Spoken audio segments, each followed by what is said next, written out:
A lot of you know that my areas of study that I've studied in the past, one being ministry, obviously, because this is what I do, but also another area is organizational psychology.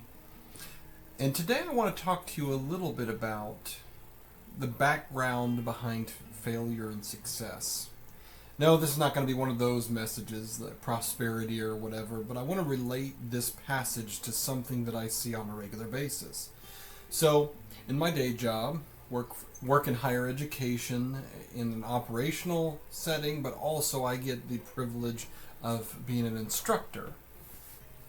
One of the things that I've seen over and over and over again are students who are not successful in their coursework, not because they're not capable and not because they don't have the opportunity to do so, but because they have not seen the steps that it takes to be successful modeled for them in any time of their life.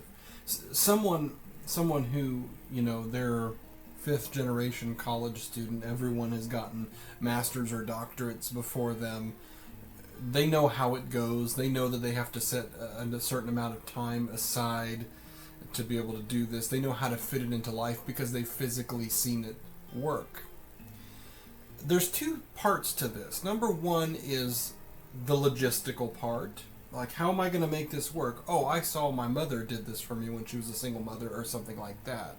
And this is how she did it. She was able to get up a little early, stay up a little late, the logistical part. But also there's the encouragement part. There's that aspect of things. When you've seen someone do something successful, you think, oh, I know it can be done. So you're not at that point thinking about the logistics, you're thinking about I want to achieve that just like that person achieved. In the same way, this person who's successful has seen it modeled over and over and over again. A person who has not seen it modeled, it's a little bit harder for them to wrap their mind around how it could possibly work.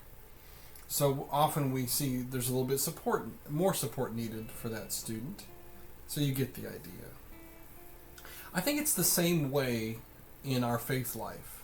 When we're discipling others, when we are helping others to understand the goodness of God and how to grow in their faith, they have to see it modeled from us.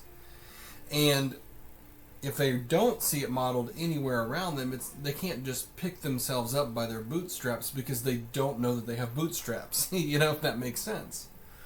So 1 Timothy 4:12 says this: "Don't let anyone look down on you because you are young, but set an example for the believers in speech, in conduct, in love, in faith, and in purity." That's not just saying show someone what it looks like, although that's part of it, but it's actually helping people to understand that no matter how old you are, how much maturity you have, if you are moving forward in progression of your faith life, then you need to be exemplifying that to other people. You need to be on display.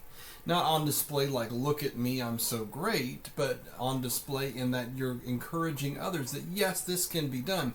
This is where we intersect with our testimony. Because if someone hears our testimony, they can put the fact that the faith life is possible even through adversity. So this helps them to grow as well. That's one of the main reasons why a testimony is so important in lifting the faith of someone around you, is that they see the encouragement, they see the logistical aspect of this, that God really can make it work, but they're encouraged to move forward and encouraged to trust God even when things look bleak. So that's my encouragement for today. This passage of Scripture talks about youth, but no matter how old you are, we can be an example to those around us. Go and do so.